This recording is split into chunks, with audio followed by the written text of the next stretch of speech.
Nice cars. Here's what you've got in these photos. First image, red truck. That's a Chevrolet CK pickup, square body style, late 1970s to 1987.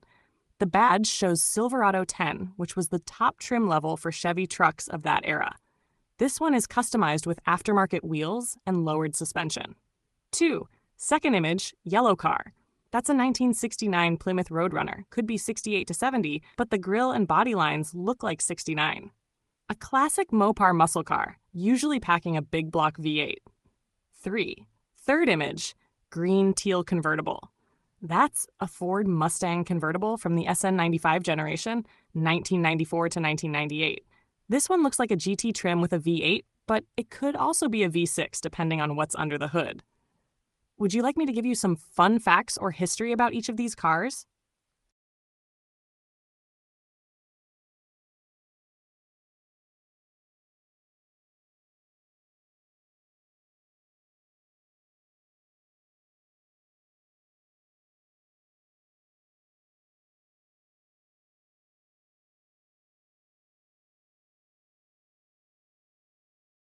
Perfect, here are some fun facts and history about each one of those cars. Chevrolet Silverado 10, square body, late 70s, 87. The square body nickname comes from its boxy styling, which has become iconic and super collectible today. The Silverado name started as a trim level, not a model. It didn't become its own model until the late 90s. Known for durability, farmers, workers, and hot rodders loved them. Many custom builders lower them and add modern wheels like the one in your pick. 1969 Plymouth Roadrunner. Plymouth made the Roadrunner as a budget muscle car. Cheap, fast, and tough. The name and logo were licensed from Warner Bros.' Roadrunner cartoon, complete with a beep-beep horn. It was Motor Trend's Car of the Year in 1969. Standard engine was a 383 V8, but you could option the mighty 426 Hemi. It became a drag racing legend thanks to its raw power. Ford Mustang SN95, 1994 to 1998. This generation marked the 30th anniversary of the Mustang. First major redesign since the 79 Fox body, but it still shared that platform. Available engines ranged from the 3.8-liter V6 to the 5.0-liter V8, later replaced with the 4.6-liter modular V8. Convertible versions like yours were super popular in the mid-90s. SN95s are now getting more love from collectors because they represent 90s car culture. Do you want me to also tell you which of these three is worth the most today if you saw them at an auction?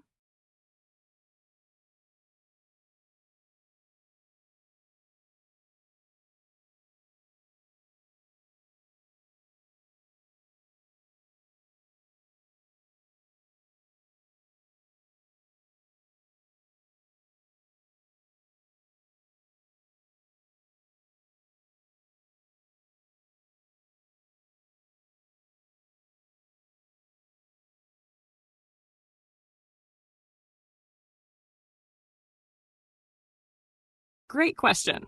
The worth of a classic car depends heavily on condition, originality, rarity, provenance, documentation, matching numbers, and how desirable its configuration is: engine, transmission, options, etc.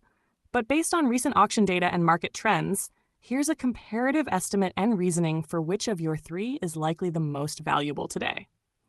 Estimated market values and comparisons. Plymouth Roadrunner, late 60s/early 70s muscle car.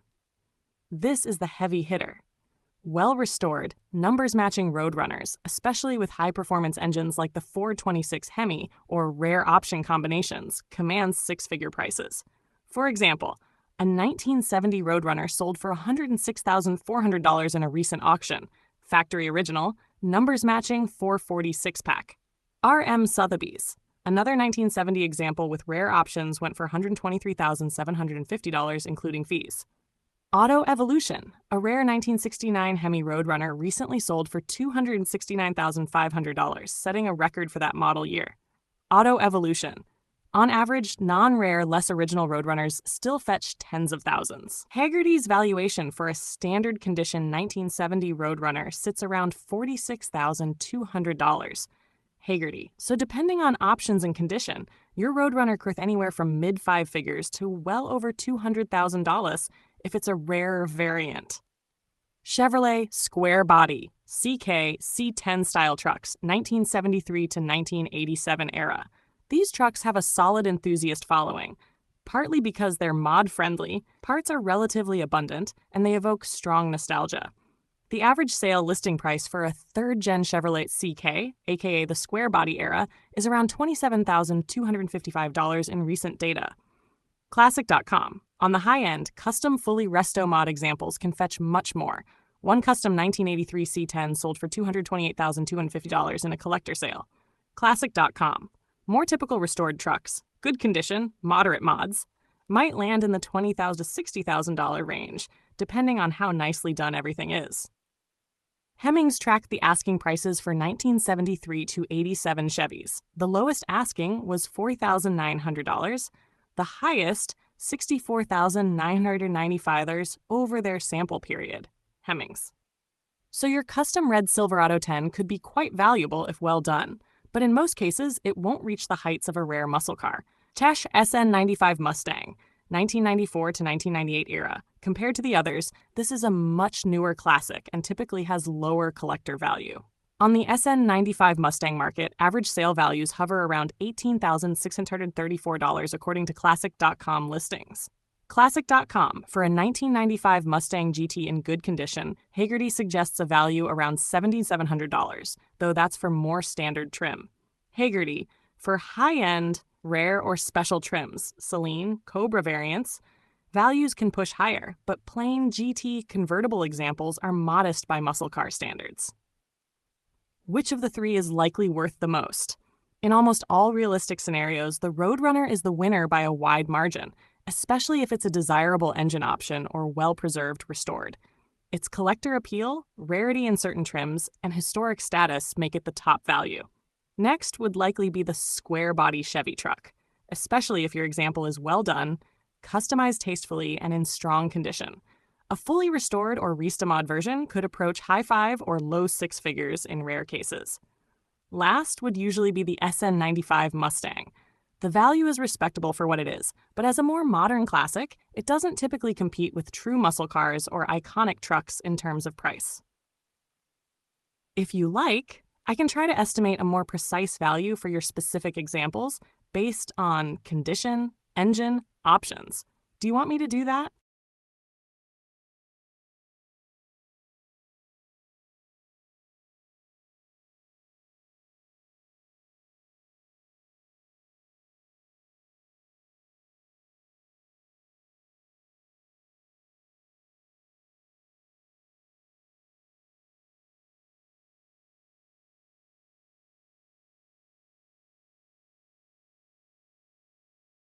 To give a more tailored estimate, we have to make assumptions about condition, originality, engine, modifications, etc. With that caveat in mind, here's a rough estimation of what your specific examples might be worth, and what factors will move them up or down. Key factors to adjust the estimate. Before giving numbers, here are the main things that will swing value. Originality/matching numbers. Engine, transmission, VIN, factory options. Condition. Level of restoration, concours show quality, good driver, needs work. Desirability of package, rare engine, high performance options, desirable colors.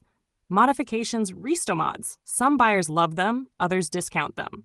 Documentation, provenance. Service history, ownership records, maintenance. Market trends and location, demand, shipping cost, import restrictions, collector interest.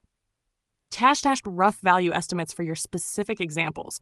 Because I only see photos which show a relatively good condition, Restamod style, I'll assume they are in good, very good condition, possibly with tasteful modifications, but not perfect concours. I'll also assume none are extremely rare factory extreme variants, unless proven otherwise. Car estimate, notes range, and what would push it higher, lower. 1969 Plymouth Roadrunner, the yellow one, classic muscle car, US $50,000 to $120,000 plus. Classic valuations for 69 Roadrunners report median sale values around $45,000, with wide extremes from about $7,100, fair condition, to as high as $275,000. Rare, perfect examples. Per concept cars. Conceptcars.com. On the high end, if it's a rare engine like 426 Hemi, or a matching numbers example in mint condition, it could exceed $120,000. If it's been heavily modified or had non-original parts, that drags it down. For reference, average price ranges for 1970 Roadrunners run from $31,500 to $179,900, depending on condition and option packages. Classics.autotrader.com. Square body Chevy / Silverado 10, the red pickup truck, US $15,000 to US $60,000, or more in special cases. The square body Chevy trucks, 1973 to 1987, have a wide value span. The lowest asking across the board in one recent Hemmings survey was about $4,900, and the highest, $64,995, with average $26,131.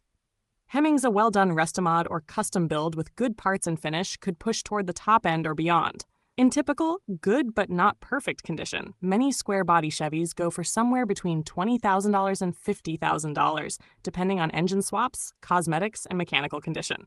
If this truck is heavily modified, lowered, custom wheels, non-factory engine, that can either enhance appeal for certain buyers or reduce value for purists.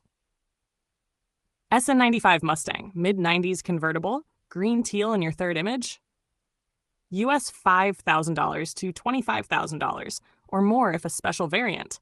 This era of Mustang is much younger and less collector premium in general.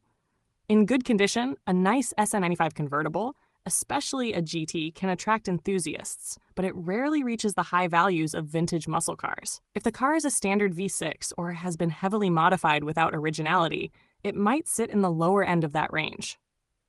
If it's a rarer trim, SVT Cobra Limited Edition, etc., or exceptionally maintained original, it could exceed that, but still likely not surpass the muscle car. So, based on the photos and typical market behavior, the Plymouth Roadrunner likely has the highest ceiling and is probably already the most valuable among the three, unless in very poor shape or heavily altered.